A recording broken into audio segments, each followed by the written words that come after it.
Ya, hermano, ya sabe de qué vamos a hablar, ¿cierto? ¿De qué era? Amós. Amós. Bueno, vamos, para entrar en contexto, a Amós 1:1. Si a usted le cuesta ubicar a Amós, le pide al compañero al lado, ayudémonos, ¿ya? Amós 1:1. Vamos a leer. Las palabras de Amós, que fue uno de los pastores de Tecoa, que profetizó acerca de Israel en días de Usías, rey de Judá, y en días de Jeroboam, hijo de Joás, rey de Israel, 2 años antes del terremoto. Bien, aquí este versículo, este pequeño versículo, nos da varios detalles. ¿Ya? Primero decir que Amós fue un profeta de Judea llamado a profetizar contra Israel. ¿Ya? Recuerde que en ese tiempo, ya lo vamos a ver, el reino de Israel estaba dividido en dos, ¿ya? Y Amós era del reino de Judá, pero él fue llamado a profetizar contra el pueblo, contra el reino de Israel, perdón, ¿ya? Amós, de oficio, era un pastor, no era un profeta como tal. Y Dios lo tomó, un pastor, recuerde, lo tomó y lo envió a profetizar, ¿ya? Nosotros sabemos lo que es profetizar, ¿verdad? Nosotros hemos estudiado, estamos constantemente estudiando el Antiguo Testamento y nosotros sabemos lo que es profetizar, que en otras palabras es enseñar, ¿ya? Pero hermano, profetizar va mucho más allá que solo enseñar.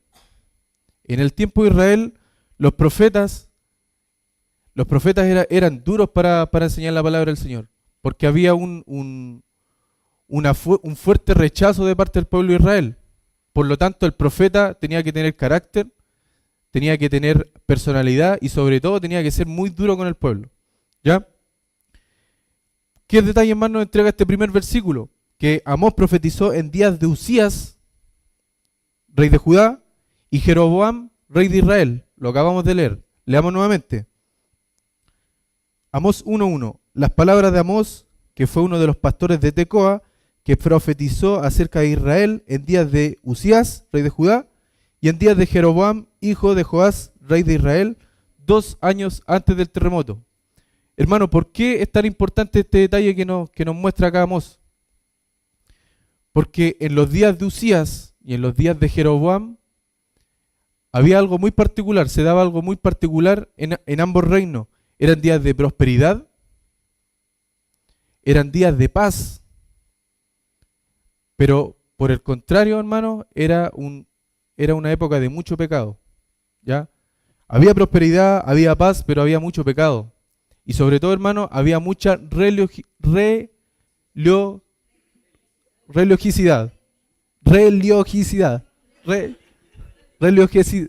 Perdón, lo cambiamos. Religioso. Era muy religioso, hermano. Gracias, hermana, por el apoyo psicológico. Había mucha religión, hermano. La gente estaba muy preocupada de lo religioso, ¿ya? No nos vamos a meter a estudiar cada reino porque da para mucho. A mí en lo personal me gusta mucho el Antiguo Testamento, me gusta mucho estudiar la vida de los reyes.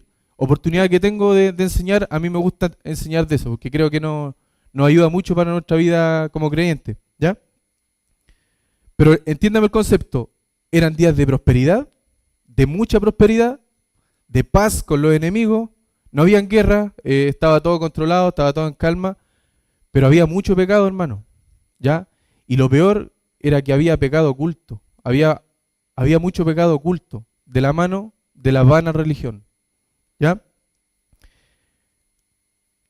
No sé si les parece conocido esa época.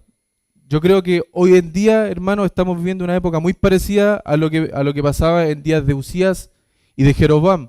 Hoy día nosotros, en Chile al menos, tenemos un buen pasar. Chile es uno de los países que más crece a nivel de Latinoamérica. Estamos pasando por una buena situación. Las familias mejoran económicamente hablando. Tenemos paz. Nadie, a los cristianos mayormente, nadie nos está persiguiendo cuando venimos a la iglesia. No tenemos mayor rechazo, ¿ya? Pero hermano, estamos inmersos dentro de una cultura muy católica, muy religiosa, Y lo peor, hermano, es que nosotros acá en nuestra iglesia o en nuestras vidas también estamos llenos de religión. ¿Ya? Les pongo un ejemplo. ¿Cuántos se recuerdan la semana pasada cuando se hablaba de la ley del aborto? Estaba todo Chile hablando de la ley del aborto acá. En Facebook uno veía comentarios a favor, otros en contra. Pero el tema del aborto estaba en boca de todos, ¿ya? Llegamos a la Semana Santa, hermano, y son todos unas blancas palomas poniendo mensajes de Cristo, poniendo mensajes de lo que hizo Cristo en la cruz, poniendo muchos mensajes que tienen que ver con la Semana Santa, ¿ya? Y a mí me hizo ruido un poquito eso. O sea, tenemos en Chile y en nuestra iglesia, hermano, no se pierda de eso, tenemos una contradicción, tenemos una religiosidad, ahí lo dije, hermano, de correo. Y por otro lado, tenemos unas vidas que se condicen con esa religión, ¿ya? Y eso es lo que vamos a estudiar hoy día. Yo le pido, hermano, que estemos atentos a los cuadros que nos va a entregar esta enseñanza y que lo pongamos en práctica. Es muy fuerte, hermano, pero tenemos que entender el concepto. ¿Bien? Una advertencia, para que no crea que que Amós le insta a pecar, le voy a dar una advertencia. Amós usa un lenguaje muy irónico y muy sarcástico en sus profecías, en sus reprimendas, ¿ya? Para que lo entienda. Bien, hermanos, vamos al texto base, vamos a Amós 4 y vamos a leer del 1 al 13 por causa de contexto. Comencemos. Dice, Amós 4, del 1 al 13. Oíd estas palabras, vacas de Basán, que estáis en el monte de Samaria, que oprimís a los pobres y quebrantáis a los menesterosos, que decís a vuestros señores, traed y beberemos. Jehová el Señor juró por su santidad. He aquí, vienen sobre vosotros días en que os llevarán con ganchos y a vuestros descendientes con anzuelos de pescador, y saldréis por las brechas una tras otra, y seréis echadas del palacio, dice Jehová. Hermano, aquí atento.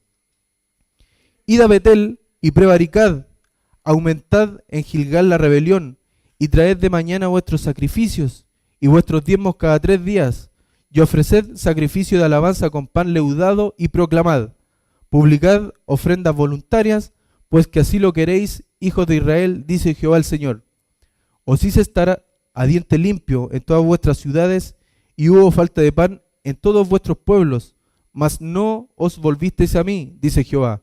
También os detuve la lluvia 3 meses antes de la siega, e hice llover sobre una ciudad, y sobre otra ciudad no hice llover. Sobre una parte llovió, y la parte sobre la cual no llovió se secó. Y venían 2 o 3 ciudades a una ciudad para beber agua, y no se saciaban. Con todo, no os volvisteis a mí, dice Jehová.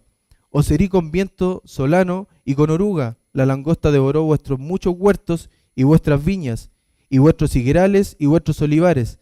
Pero nunca os volvisteis a mí, dice Jehová. Envié contra vosotros mortandad, tal como en Egipto. Maté a espada a vuestros jóvenes con cautiverio de vuestros caballos, e hice subir el hedor de vuestros campamentos hasta vuestras narices. Mas no os volvisteis a mí, dice Jehová. Os trastorné como cuando Dios trastornó a Sodoma y a Gomorra, y fuisteis como tizón escapando del fuego, mas no os volvisteis a mí, dice Jehová. Por tanto, de esta manera te haré a ti, oh Israel. ¿Y por qué te ha de hacer esto? Prepárate para venir al encuentro de tu Dios, oh Israel. Porque he aquí el que forma los montes y crea el viento y anuncia al hombre su pensamiento, el que hace de las tinieblas mañana y pasa sobre las alturas de la tierra, Jehová Dios de los ejércitos es su nombre. Espero que haya notado, hermano, la ironía y el sarcasmo con la cual está hablando el profeta, Amós. ¿Ya? El título del mensaje, hermano, es bien sencillo, la vana religión. Usted ya se puede dar cuenta por qué es la vana religión. Lo vamos a ir desmenuzando ahora. Y el primer punto, hermano, que yo le di al mensaje es: la vana religión nos hace hipócritas. ¿Ya? Suena fuerte. Suena fuerte que nos digan hipócrita, ¿verdad? A mí en lo personal, a mí me dicen hipócrita y es como terrible, ¿ya? Pero ese es el primer punto. La vana religión, hermano, nos hace hipócritas. Acompáñeme al versículo 4 y 5 para entender por qué estamos hablando de hipocresía. Versículo 4 dice: Id a Betel y prevaricad, y aumentad en Gilgal la rebelión, y traed de mañana vuestros sacrificios y vuestros diezmos cada 3 días, y ofreced sacrificio de alabanza con pan leudado, y proclamad: publicad ofrendas voluntarias, pues que así lo queréis, hijo de Israel, dice Jehová el Señor. Hay una frase, hermano, en estos 2 versículos que a mí me hizo clic. Pues que así lo queréis. ¿Se fijan en el lenguaje? Acuérdese de esa frase, hermano. Pues que así lo queréis. El pueblo de Israel estaba siendo hipócrita. Ahora vamos a desmenuzar por qué. Pero acuérdese de esa frase. Pues que así lo queréis. El pueblo de Israel quería seguir así. ¿Ya? Bien, vamos paso a paso. Primero, id a Betel y prevaricad. Id a Betel a pecar. Eso es lo que le dijo el profeta. Vayan a Betel a pecar. Así, deliberadamente, el profeta. Acuérdese que es el lenguaje irónico y sarcástico, perdón. Id a Betel a pecar. Bien. Yo sé que muchos saben acá qué es lo que es Betel y qué significa y por qué tiene tanta trascendencia en lo que le dice acá el profeta. Pero vamos a verlo de igual manera. Vamos a Génesis 28, del 16 al 17, para que entendamos el tenor de la reprimenda de Amós. Génesis 28, 16 y 17. Betel, hermano, no era cualquier ciudad, no era cualquier cosa. ¿Ya? Tenía un significado muy especial para los israelitas. Génesis 28, 16 y 17. Dice así, esto lo vimos hace poquito, pastor ha pasado varias veces por ahí. 28, 16 y 17 dice: Y despertó Jacob de su sueño y dijo: Ciertamente Jehová está en este lugar y yo no lo sabía.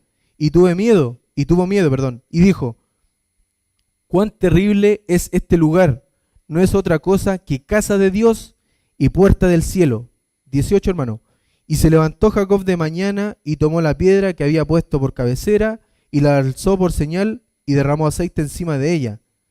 Y llamó el nombre de aquel lugar, Betel, aunque Luz era el nombre de la ciudad primero. Betel, hermano, no era cualquier cosa, no era cualquier ciudad. ¿Qué es lo que era? Casa de Dios.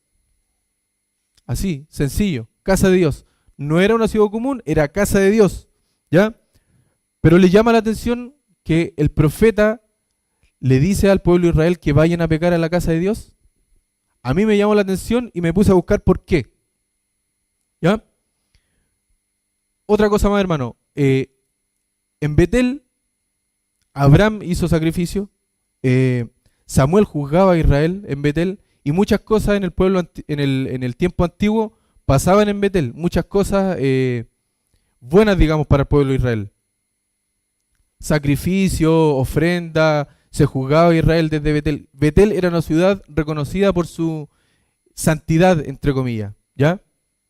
Entonces, ¿qué pasó con Betel? Porque ahora el profeta está mandando o está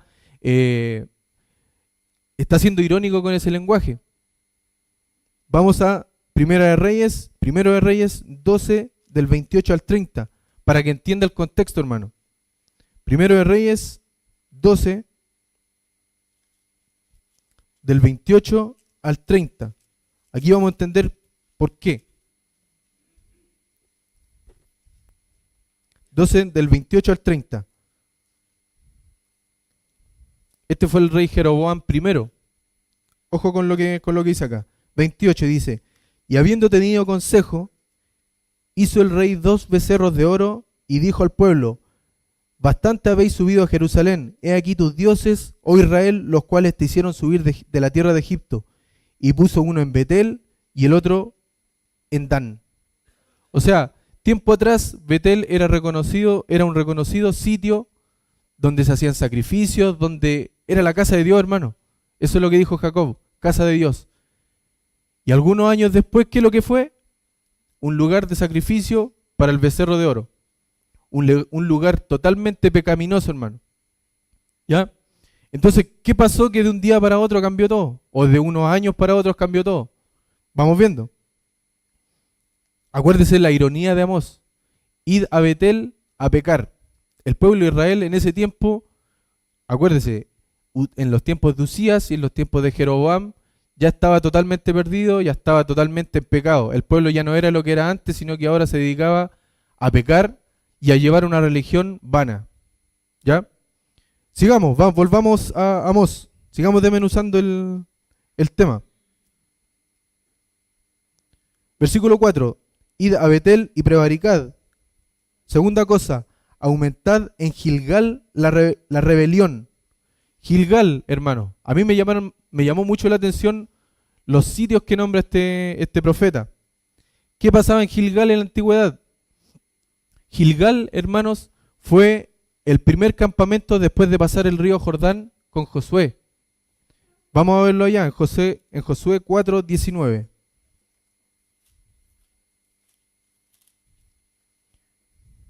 Josué 4:19. Dice, y el pueblo subió del Jordán el día 10 del mes primero y acamparon en Gilgal, al lado oriental de Jericó.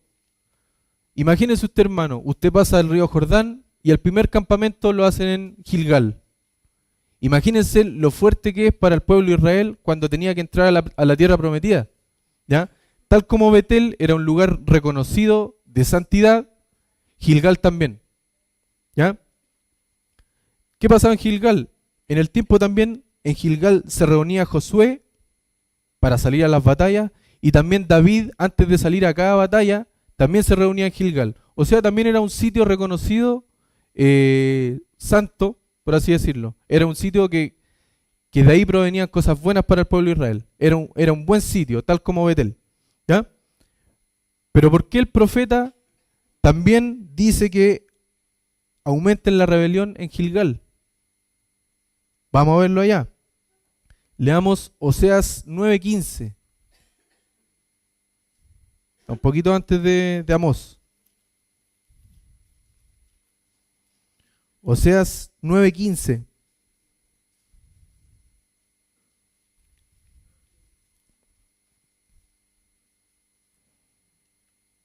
Dice, toda la maldad de ellos fue ¿en dónde?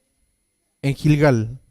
Allí pues les tomé aversión por la perversidad de sus obras, los echaré de mi casa, no los amaré más, todos sus príncipes son desleales. O sea, también vemos otro sitio que, reconocidamente hablando, antes era bueno, hoy día es malo, o en el tiempo de Usías y Jeroboam. ¿Cuáles eran? Betel y Gilgal. Entonces, ambos sitios pasaron de blanco a negro totalmente. ¿Ya?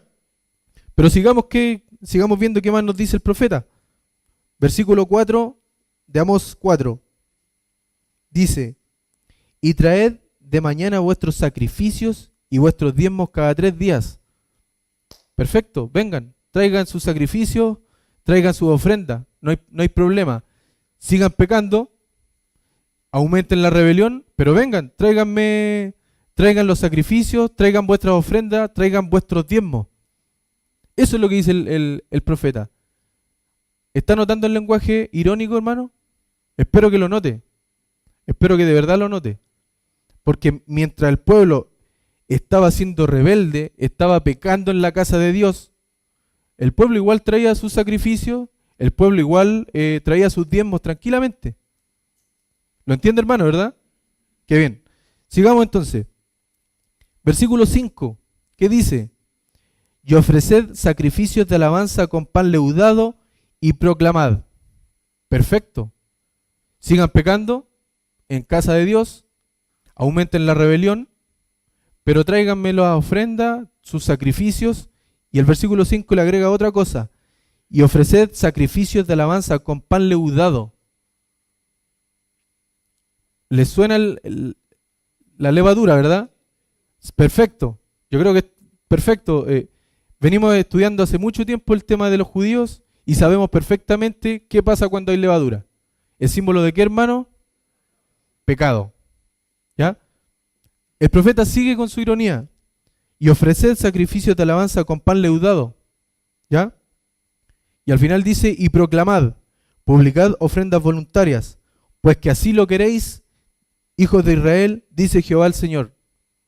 El pueblo de Israel, hermano, estaba tan mal espiritualmente, estaba tan vacío espiritualmente, hermano, que le daba lo mismo tener una vida acorde a su Dios, pero sí le importaba más traer diezmo, sacrificios, alabanza. Le importaba un poco, prácticamente nada, su vida espiritual, pero sí le importaba mucho la religión, la tradición. Y hermano, espero que entienda que nosotros también podemos caer en lo mismo. Muchas veces, hermano, nosotros caemos en exactamente lo mismo. Nosotros, desde que comenzamos a estudiar el libro de Levítico o Hechos, siempre hemos dicho, oye, estos israelitas, cómo eran, por qué eran así, por qué se comportaban así. Y nos admiramos un poco del pueblo de Israel. ¿A quién no le pasó eso? Yo lo pensé. Pero hermano, si nos ponemos a pensar un poquito más, nos vamos a dar cuenta que nosotros estamos en la misma condición que el pueblo de Israel. Exactamente en la misma condición. ¿Ya?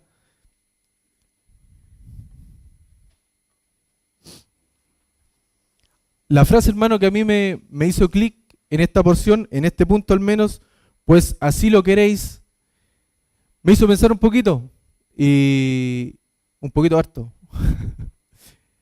en lo que nosotros queremos, hermanos, como cristianos. ¿Qué es lo que queremos nosotros como cristianos? Nosotros no, nos gusta más el venir a la iglesia por tradición, nos gusta celebrar la Navidad para recordar a Cristo, nos gusta celebrar la Semana Santa. ¿Qué hay de nosotros, hermano? ¿Nos parecemos un tanto al pueblo de Israel? Yo diría que mucho, hermano. Y vamos a ver por qué. Hablamos de que habían dos sitios, Gilgal, ¿y cuál era el otro? Betel. Estos dos sitios en un comienzo eran lugares santos para los judíos, porque ahí estaba Dios. Y de un tiempo a esta parte, estos sitios dejaron de ser santos y se corrompieron totalmente. Yo le hago una pregunta, hermano. Nosotros sabemos que somos templo del Espíritu Santo, ¿verdad? Eso lo sabemos. Pero, ¿qué pasó, hermano, cuando nosotros fuimos salvos, cuando fuimos recién convertidos? Nosotros queríamos hacer puras cosas buenas. Nosotros queríamos servir a Cristo, nosotros queríamos hablar de Cristo, nosotros queríamos aprender, nosotros queríamos orar, pero nuestro ser completo quería dedicarse a Cristo, ¿verdad? A Dios, a hacer cosas. Yo me acuerdo de varios acá cuando éramos más pequeños que queríamos hacer algo, queríamos servir a Cristo. Pero hermano, de un tiempo a esta parte, ¿qué pasó con eso, con esos deseos? Nuestro templo hoy día está haciendo lo que hacíamos antes cuando fuimos recién salvos, ¿o no? Hoy día estamos pecando con nuestro templo. Hermano, yo me acuerdo, tengo amigos en otra iglesia que cuando recién se convirtieron, muchos por ahí querían ser misioneros, muchos por ahí querían ser pastores, otros no querían ser pastores, pero sí querían predicar. Y ha pasado el tiempo y hay hermanos que ni siquiera están en la iglesia, ni siquiera están en la iglesia, ni siquiera le prestan ni siquiera le prestan atención al consejo de un creyente. Oye, hermano, vuelve, qué sé yo, vuelve a Dios, vuelve a Cristo, vuelve a la iglesia, vuelve a tu Dios. No pescan, no toman en cuenta, siguen su vida. Hermano, lo mismo nos pasa a nosotros muchas veces. Nosotros nos gusta más a veces la tradición, hermano, que la misma relación con Dios.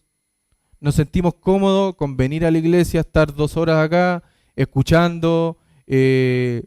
Hermano, ¿usted se ha dado cuenta cuántas veces, o usted ha sumado cuántas veces nosotros le dedicamos a Dios? Con oración, leyendo la Biblia, predicándole a otro, versus todo lo que hacemos secularmente, viendo películas, viendo series, jugando, haciendo deporte, ganando plata, hermano. Acuérdense que el tiempo de Usías y Jeroboam eran tiempos de prosperidad. Pero lo que menos quería hacer el pueblo era dedicarse a lo que realmente tenía que hacer. Era servir a su Dios. Quería cualquier cosa menos servir a su Dios. Se sentía cómodo con las tradiciones. ¿Qué pasa con nosotros, hermano? Lo mismo. Gracias, hermano. Pasa lo mismo. ¿Ya? Entonces, entienda el lenguaje de Amós, que es un lenguaje irónico, para remecer. Y espero que nosotros, hermanos de acá, nos vayamos remecidos con esto. ¿Ya? Sigamos. Acuérdese la frase, pues así lo queréis. Espero, hermano, que nosotros no lo queramos de esa forma, como lo quiso el pueblo de Israel. ¿Ya? Sigamos.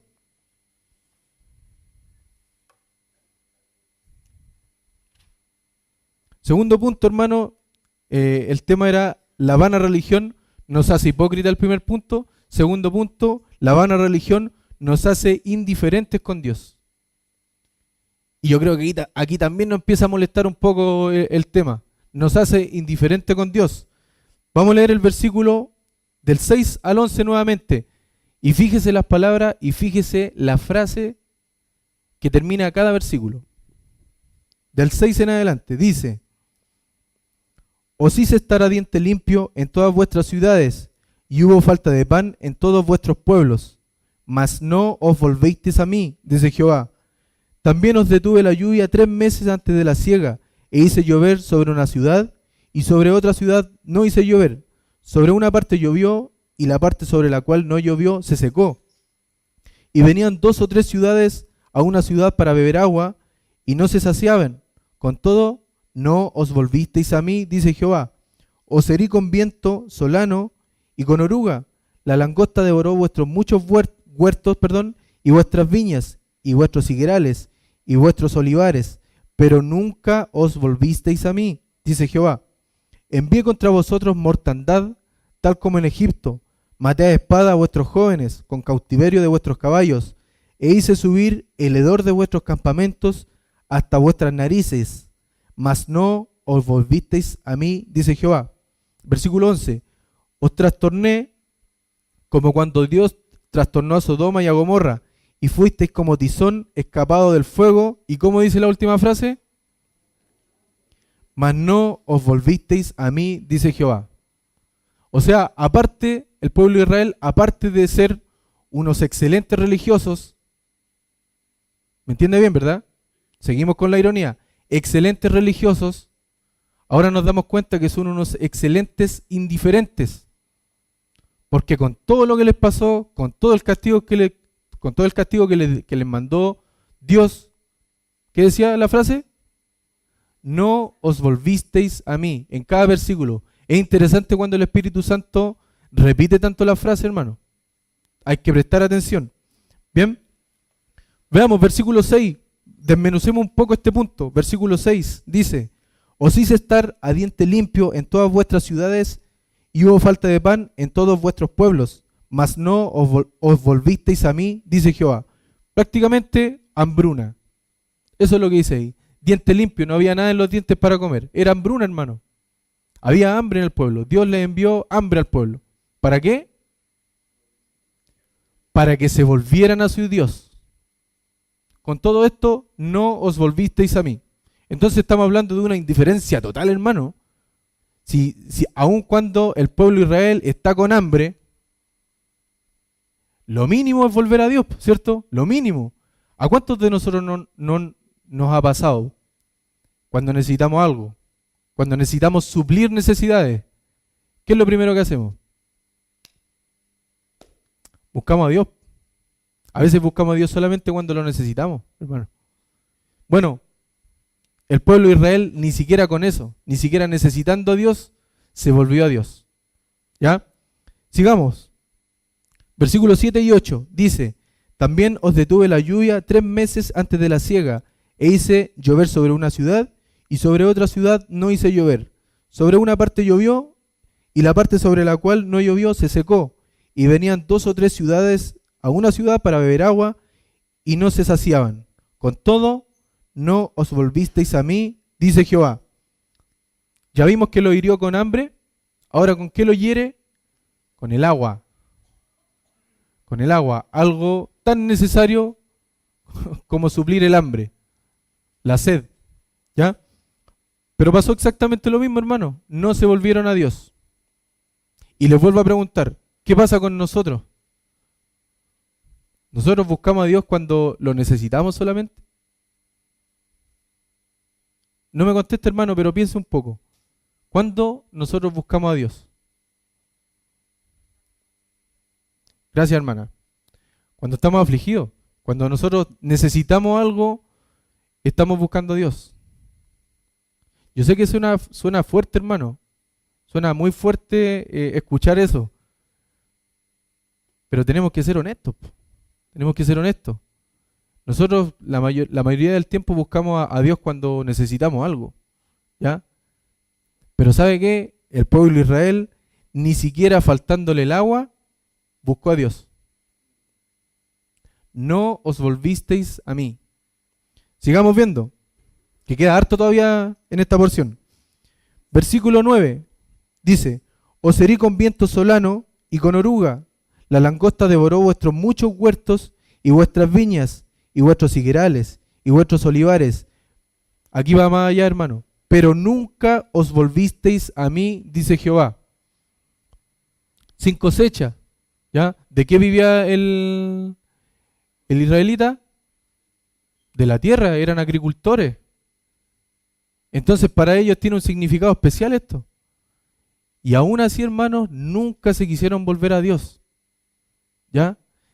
Totalmente duros, totalmente, ¿cómo decirlo? Van a su religión. Pero ellos, ¿qué seguían haciendo? Seguían trayendo sus diezmos, seguían yendo a Betel, seguían ofreciendo alabanza y seguían haciendo su rutina de israelita, sus tradiciones. ¿Qué pasa con nosotros? Lo mismo puede ser. Nosotros a veces venimos, estamos acá, cantamos, tratamos de emocionarnos un poquito, de repente en Facebook hay algo espiritual, una porción de la Biblia. Pero ¿es eso lo que quiere nosotros Dios? ¿Quiere una vana religión de nosotros, hermano? Dios quiere de nosotros una verdadera relación con Dios, con Cristo. Que seamos genuinos, que seamos honestos, que no seamos hipócritas, hermano. Que no vengamos a calentar un asiento acá. Porque es fácil, acá todos nos vemos cristianos, todos somos cristianos, todos tenemos un lenguaje de cristianos y todos ya sabemos que somos cristianos. Pero yo le hablo de la semana, hermano. ¿Qué pasa en nuestras vidas en la semana? En nuestro trabajo, en nuestro colegio, en la universidad, donde sea que estemos. Todos tenemos momentos de caída, hermano. Pero acuérdese, pues así lo queréis, le decía el profeta. ¿Nosotros queremos eso para nuestra vida? ¿Nosotros queremos vivir una vana religión? Es para pensar. Es para pensar, hermano. Sigamos, que queda todavía. Versículos 10 y 11. Dice: envié contra vosotros mortandad tal como en Egipto, maté a espada a vuestros jóvenes con cautiverio de vuestros caballos, e hice subir el hedor de vuestros campamentos hasta vuestras narices. Mas no os volvisteis a mí, dice Jehová. Versículo 11. Os trastorné como cuando Dios trastornó a Sodoma y a Gomorra, y fuisteis como tizón escapando del fuego. Mas no os volvisteis a mí, dice Jehová. Seguimos con la misma. Ahora, ¿qué es lo que envió? Lo último que podía enviar: mortandad, muerte. Primero envió hambre, después sed, falta de agua, después destruyó las cosechas, las tierras, todo eso, y por último, hermano, muerte. Se parece un poquito a las 10 plagas, ¿o no? Que fue lo último que envió, fue la muerte. Pero aún así, hermano, y pensando en ese mismo ejemplo, al menos el faraón se dio por un poco, ¿o no? El faraón, cuando le enviaron la muerte, se dio por un poco. Pero el pueblo de Israel ni con la muerte se dio. Ni con la muerte quiso volver a Dios. ¿Ya? Entonces, estaban muy duros, hermano, estaban muy rebeldes. Y le vuelvo a preguntar, ¿qué pasa con nosotros? ¿Estamos tan duros como el pueblo de Israel? ¿Nos interesa mucho más la religión, hermano, que la verdadera relación con Dios? Acuérdense la frase, no os volvisteis a mí. Llevamos dos frases, pues así lo queréis. La segunda frase es, no os volvisteis a mí. ¿Ya? Bueno, dijimos hace un rato que nosotros éramos iguales muchas veces al pueblo de Israel. Y eso es así, no crea, hermano, que es una frase hecha. La vida del pueblo de Israel es un cuadro muy similar a nuestra vida personal con Dios. Muchas veces somos idólatras, muchas veces no queremos nada, otras veces lo queremos todo. ¿Ya? Queremos ayuda, queremos todo eso, pero no queremos tener una relación con Dios. Solamente nos basamos en una religión, en una vana religión. Venir, sentarnos, escuchar, hablar como cristianos, comportándonos como cristianos, 2 horas a la semana, 2 horas y media, para el que llega más temprano.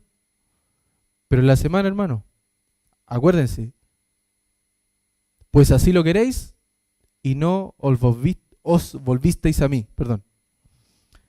Bien, muchos de nosotros cuando nos pasan cosas,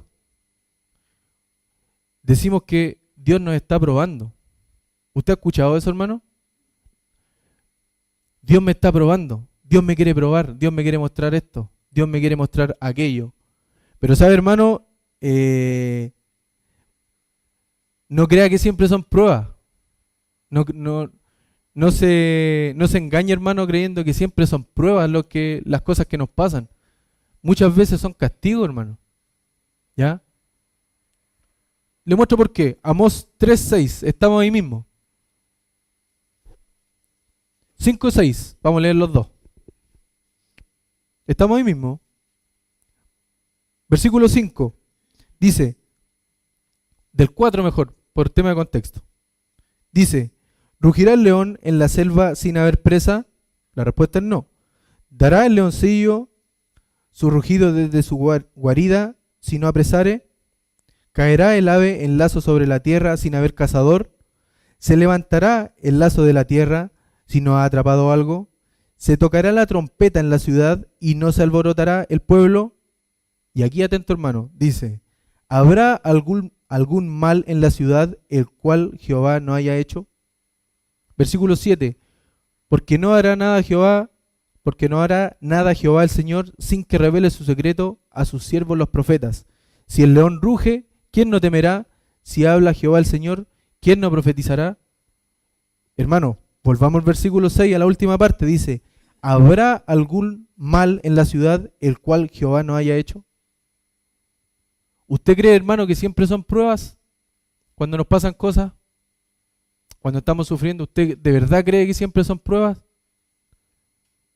No son pruebas, hermano, son castigos. ¿Ya? Si que nosotros pensamos, hermanos, que Dios constantemente nos está probando, puede ser de la misma forma, con hambre, con sed, sin trabajo, inclusive con la mortandad, como estaba castigando al pueblo de Israel. Si usted cree que esas son pruebas, hermano, yo le digo que no, esos son castigos. ¿Ya? Y le voy a decir por qué. Vamos a Proverbios 3:12. Recuérdese que usted es un hijo de Dios, hermano. Y usted, si es hijo de Dios, ¿qué es lo que hace vuestro padre? Fuerte, hermano. Disciplina, castiga. No siempre prueba. Cuando se porta, por ejemplo, a la Trini, mi hija chica, cuando se porta mal, nos cuesta disciplinarla, pero hay que pegarle igual. Hay que disciplinarla, hermano. Pero yo no la voy a estar probando con cosas, yo la voy a estar disciplinando. Yo la tengo que castigar. Y así es como trabaja Dios con nosotros, con sus hijos. Proverbios 3:12 dice, porque Jehová al que ama castiga, como el padre al hijo a quien quiere. Hermano, si usted cree que Dios siempre lo está probando, si siempre lo están probando con necesidad y todo eso, hermano, Dios lo está disciplinando probablemente. ¿Por qué? Porque estamos viviendo una vana religión probablemente, o porque con todo lo que nos ha pasado no nos queremos volver a Dios. Estamos siendo indiferentes, estamos siendo hipócritas. Entonces, entienda el ejemplo, hermano. Si es que nosotros estamos siendo castigados, debe haber una razón. ¿Ya? Sigamos. Hebreos 12, del 5 al 11.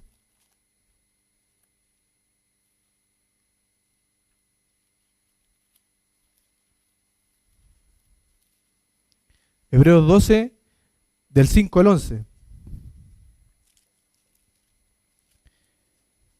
Dice así: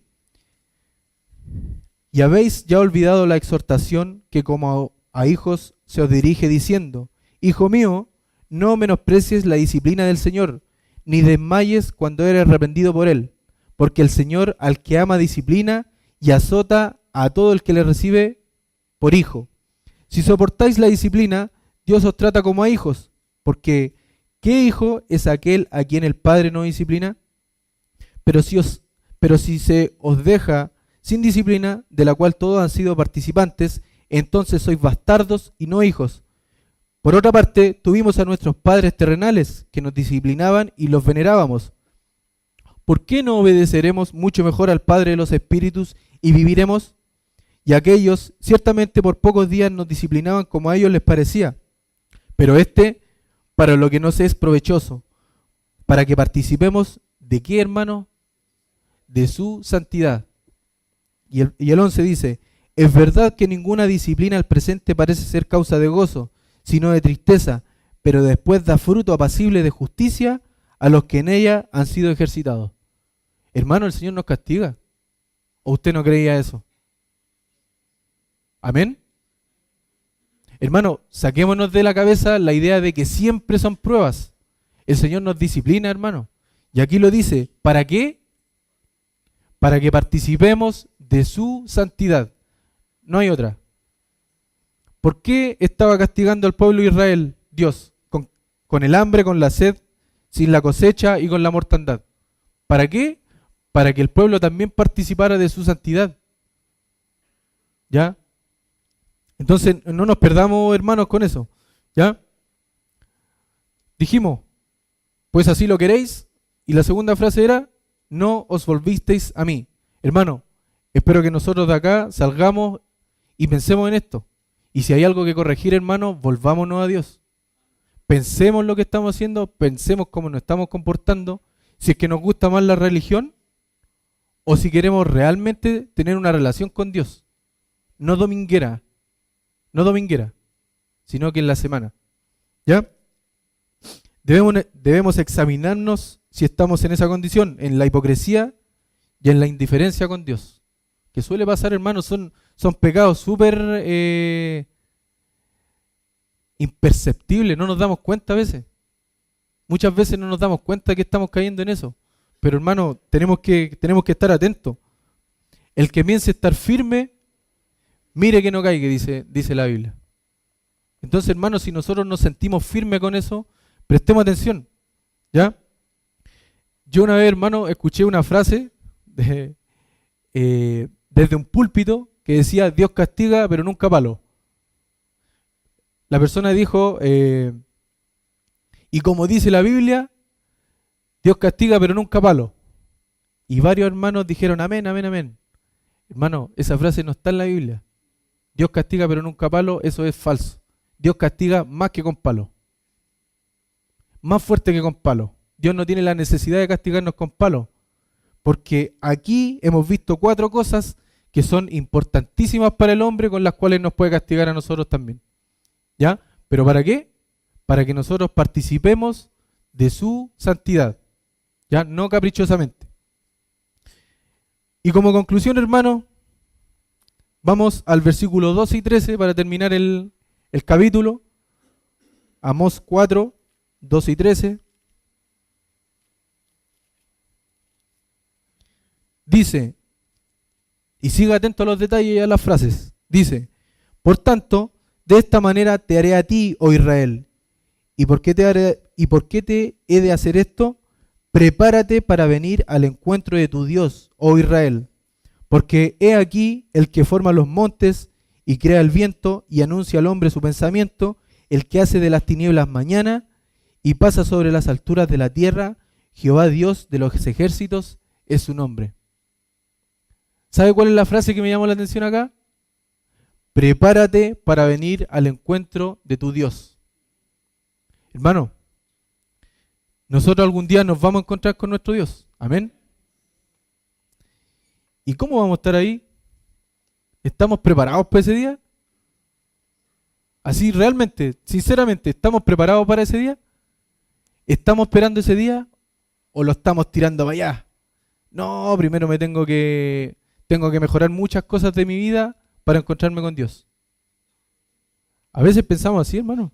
A veces no vivimos pensando en que nos vamos a encontrar con Dios y seguimos portándonos igual que siempre, igual que el pueblo hebreo.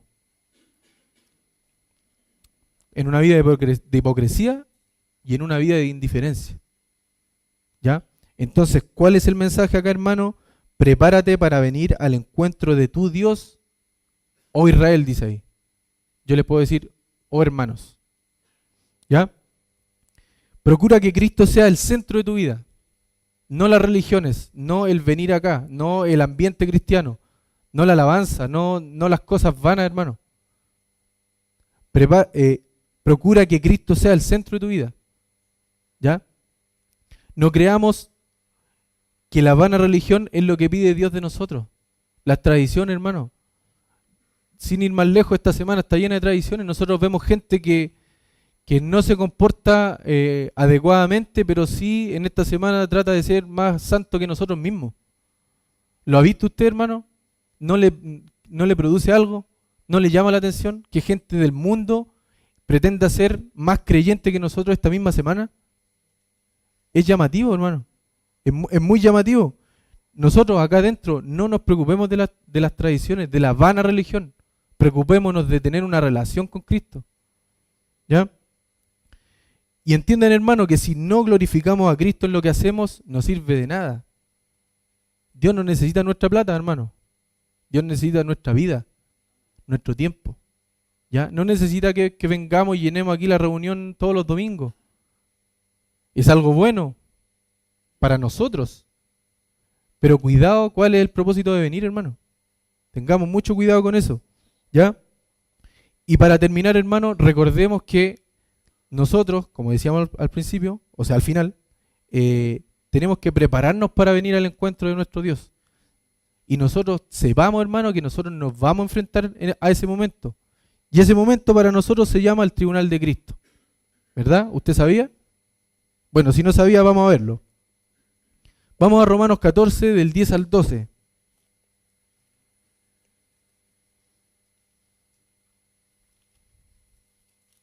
Romanos 14, del 10 al 12. Dice así: pero tú, ¿por qué juzgas a tu hermano? ¿O tú también, por qué menosprecias a tu hermano? Fíjese, porque todos compareceremos ante el tribunal de Cristo, porque escrito está: vivo yo, dice el Señor, que ante mí se doblará toda rodilla y toda lengua confesará a Dios, de manera que cada uno de nosotros dará a Dios cuenta de sí. Hermano, todos nosotros vamos a dar cuenta de nuestros actos. Todos nosotros vamos a dar cuenta de nuestra vana religión que vivimos acá en la tierra, de nuestras tradiciones, de las veces que no nos quisimos volver a Dios. Nosotros vamos a dar cuenta ese día, cuando nos encontremos con Dios. ¿Ya? Otro más, 2 Corintios 5:10.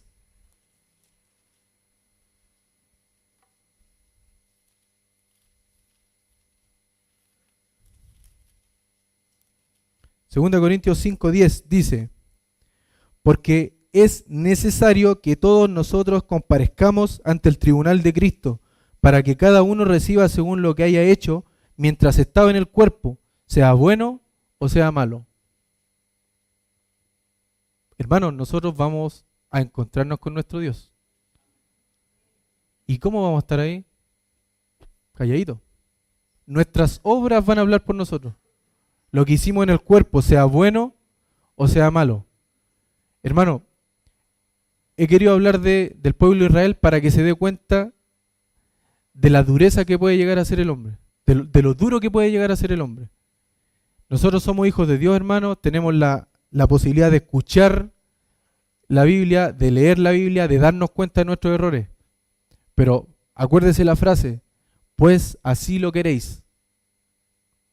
¿Cómo queremos comportarnos nosotros? ¿Queremos seguir tal cual como seguimos hasta ahora o queremos mejorar? Váyase con estas 3 frases para la casa, hermano. Pues así lo queréis, no os volvisteis a mí.